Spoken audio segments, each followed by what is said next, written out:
Hi, I'm Charlotte. I'm 26 years old and I'm not married. I don't work full-time. I've mostly stayed at home since I was in middle school. I went to high school for a while, but then I stopped. So I only finished middle school.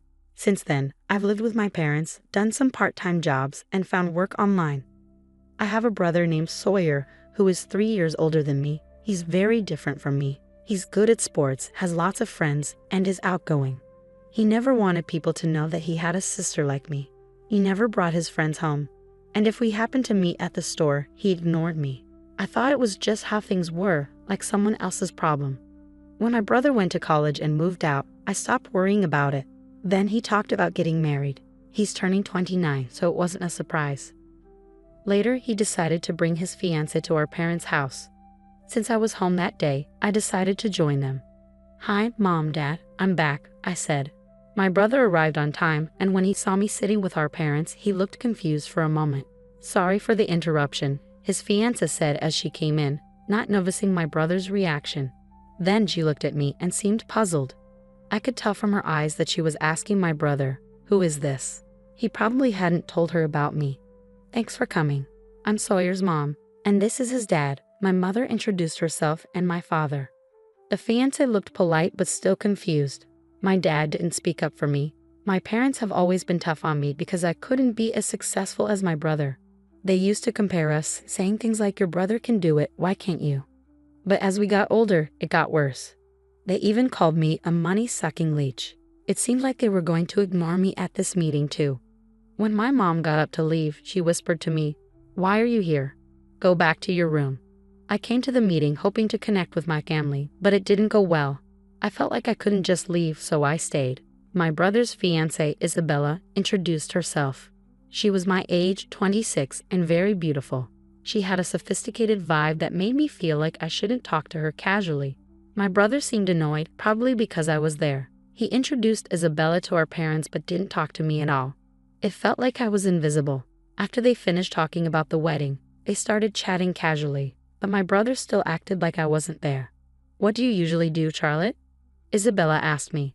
But before I could answer, my brother interrupted, saying, "Don't worry about talking to her, Isabella."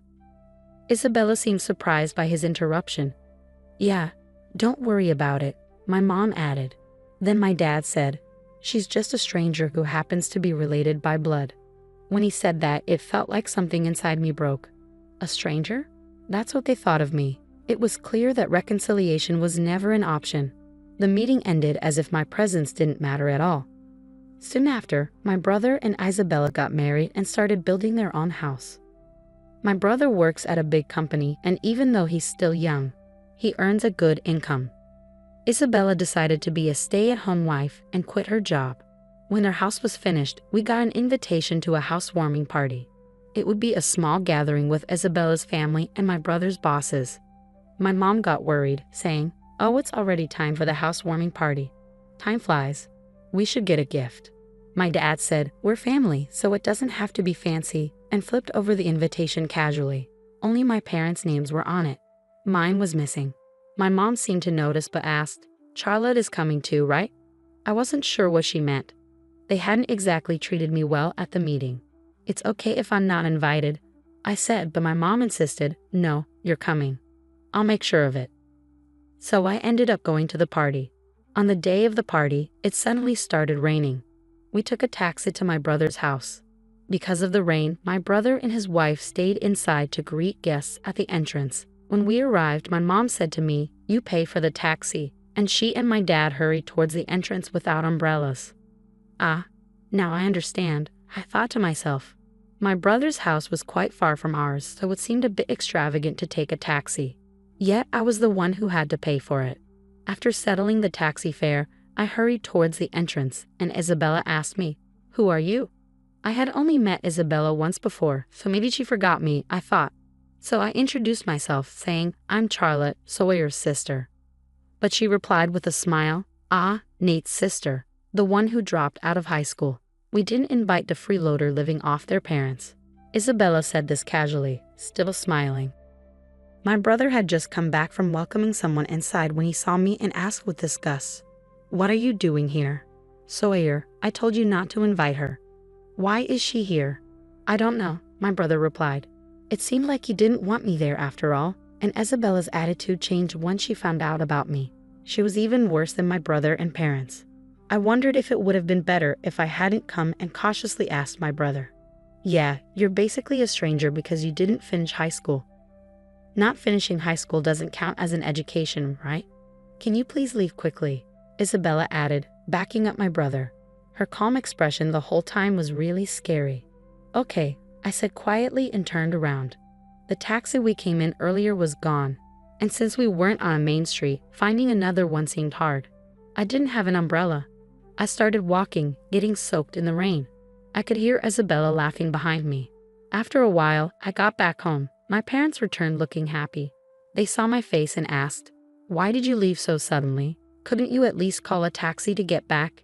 "You're so useless," my mom complained, as if it was nothing unusual. "Sorry, I suddenly got a stomach ache." I lied to cover up the real reason. "You left just because of that. You're hopeless. Make sure to give the gift later. You're an adult," my dad scolded me. Speaking of which, I had prepared a gift for the party, but I ended up bringing it back without giving it. I wanted to send it by mail, but I didn't know the address. I thought about asking my parents for the address, but the tension at home made it awkward. So I reached out to my brother instead. "I want to send a gift. Can you tell me the address?" His only response was, "I don't give my address to strangers, right?" I sighed. Was it really enjoyable for him to assert dominance over me in private, not just embarrassing me in front of others? It was bewildering. Maybe it wasn't just my brother behind these messages. Perhaps Isabella was also involved, laughing along. Either way, it felt ridiculous. I gave up on sending a congratulatory gift for my brother's housewarming party. I realized I couldn't get along with my family anymore, so I made the decision to move out. I didn't have a full-time job, but I had some savings from my part-time work. With that, I managed to rent a room to live on my own. Since it wasn't enough to cover all my expenses, I decided to try streaming videos in my free time. I had always enjoyed watching streams as a hobby and had a knack for spotting trends among popular streamers and boosting views. When I started streaming myself, I began earning tens of thousands of dollars a month. That income kept growing, enough to cover all my living expenses. I decided to invest the money I had saved up. The investments turned out to be successful, so I decided to venture into running a small company that imports and sells goods. I kept myself busy in a good way and felt fulfilled every day. Unlike having a family that would complain about me spending too much time on the computer, I enjoyed my freedom. A few months later, I got a call from my parents, who hadn't reached out to me since I moved out. "We need your help with Sawyer's finances," they said. "Why?" I asked, genuinely curious. I couldn't understand why my brother, who had just built a new house, would need financial assistance. Slowly, my parents began to explain the situation. It turned out that my brother had been throwing frequent parties at his new house, mingling with various people like bosses, executives, clients, and Isabella's friends. During one of these gatherings, someone pitched an investment opportunity to him, and my brother ended up trusting it. He ended up losing a large amount of money, enticed by the promise of quick returns in just a few months. I was surprised. My brother had a good job, so if he had just focused on working hard, he wouldn't have made such a mistake. It was a pity. "Who recommended this investment? Is it a scam?" I asked. "No, it's not. It's someone Isabella knows," my parents replied, showing complete trust in Isabella. "How much do you need?" I asked, shocked by the amount. It was more than what an average employee could easily afford. "Is that really the amount my brother needs alone?" I asked my parents hesitantly, fearing the answer. We were also introduced to the same investment, my parents admitted after a pause. "I can't come up with that much money so easily." "Sorry," I said, trying to end the call.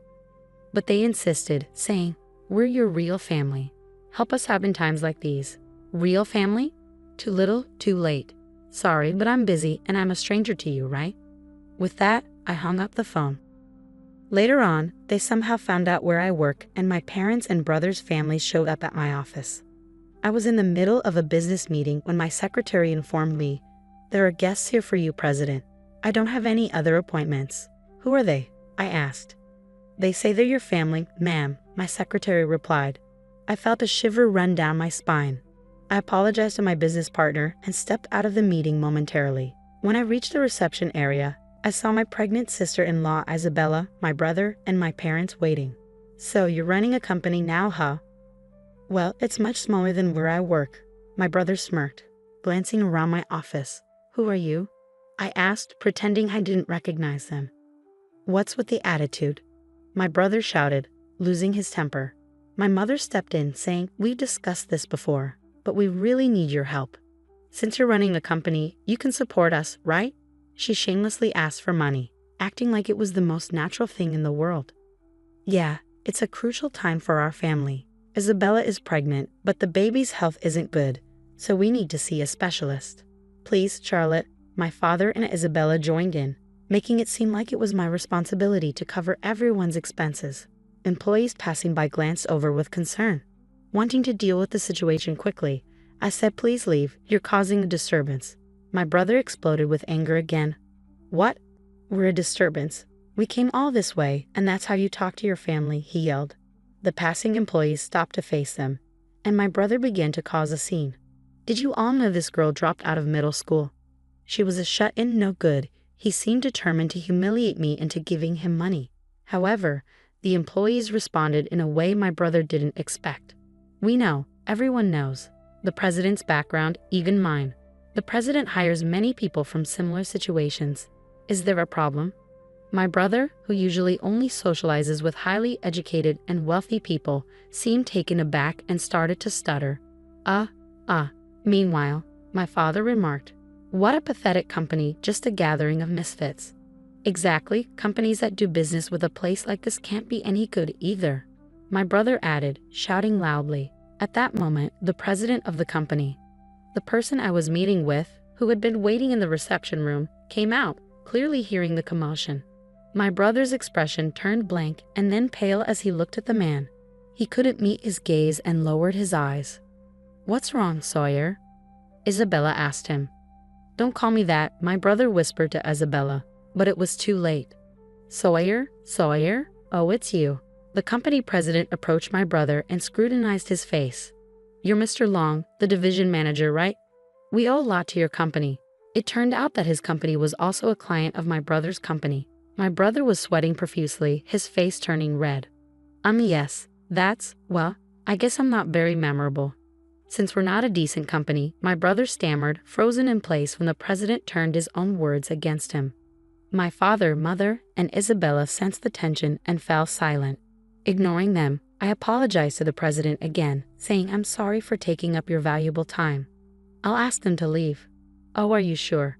"I have time today, so I don't mind waiting. You can prioritize talking with your family," the president replied. "No, they're not my family," I said, glancing at my parents and brother's family. "They're complete strangers." After that, my parents and brother's family were asked to leave the company. Perhaps stunned by the exchange with the company president, they left quietly. Curious about how my job was exposed, I looked into it and found out that Isabella was the cause. She had a friend who was well informed about investment-related information and always kept her ears open. This friend came across a young woman in her 20s who was making a name for herself as a talented trader and company owner. Isabella was surprised when she saw a photo of this woman in the media and realized that she was her husband's sister, whom she had heard was a middle school dropout and no good. Isabella then told my brother and parents about this and suggested they ask me for money. Since I was busy during the day and didn't answer the phone, and I didn't call them back after they asked me for money, they came to my company. Seeing that I had been treating them like complete strangers, I decided not to get involved with them anymore. However, I couldn't help but look into Isabella's involvement further. I was curious about Isabella's friend who played a role in my family's financial troubles.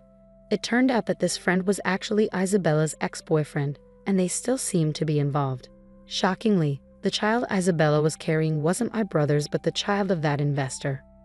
My brother was devastated to learn the truth, understandably so, as everything had been a lie. Additionally, it seemed that Isabella had been scamming money from several other men under the guidance of her ex-boyfriend. Consequently, my brother and Isabella got a divorce, and both of them are now in police custody. Unfortunately, the lost money won't be returned anytime soon. Following the incident at my company, my brother's situation at his workplace worsened. He was transferred to a less prestigious department and eventually resigned. Similarly, my father faced troubles at work when the president witnessed him losing his temper with a subcontractor. After investigating his behavior, he was fired. Apparently, he had been making derogatory remarks about people with lower education levels, similar to what he used to say to me. So both my brother and father ended up losing their jobs. Despite their reduced income, my former family still tries to contact me, suggesting that we live together. However, I have banned them from entering my company's building, so they can't force their way in anymore. Despite their efforts, my response remains the same. I don't know you, you're complete strangers to me. I have no intention of changing my stance in the future.